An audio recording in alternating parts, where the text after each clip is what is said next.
Hilden. Anyways, patid naman si Alden Richards na dinalo si Sharon Cuneta sa rehearsal ng Dear Heart concert. Isang araw bago ang concert ni Sharon at Gabby ng Dear Heart.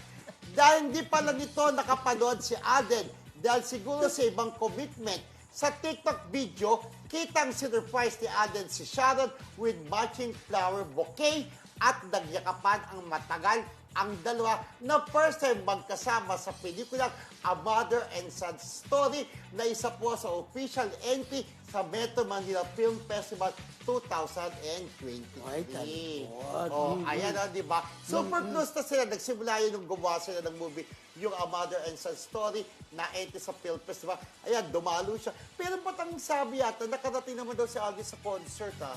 Parang sandali lang. Hindi, raw sa nakarating. rehearsal lang talaga Sa siya. rehearsal Rehearsal lang, wala talaga. Oo, may Sa- artist. Nakarating nag-effort. sa rehearsal ng concert, hindi mismo sa concert. Oo. Nag-effort siya, di ba? Oo. Nakakatawa na, alam mo, di ba kakarating? So, klasahin ko itong aking second mother, sabi niya. Correct. At With very matching Nagkaroon siya ng bouquet. second mother, no? Yes. At nagkaroon ng anak si Sharon, Correct. no? Pero ibig sabihin, si Alden, yung mga, si Sharon, yung mga nakakasama niya, like Nagiging Julia close Barreto, niya. Catherine Bernardo, Julia Barreto, nagiging Julia anak- Montes. Julia Montes. Diyos ko naman lover. Sharon Cuneta naman.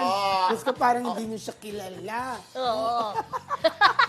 Matawa ka! Oo. Hindi presente. Ganyan talaga siya Oo. kapagwahan.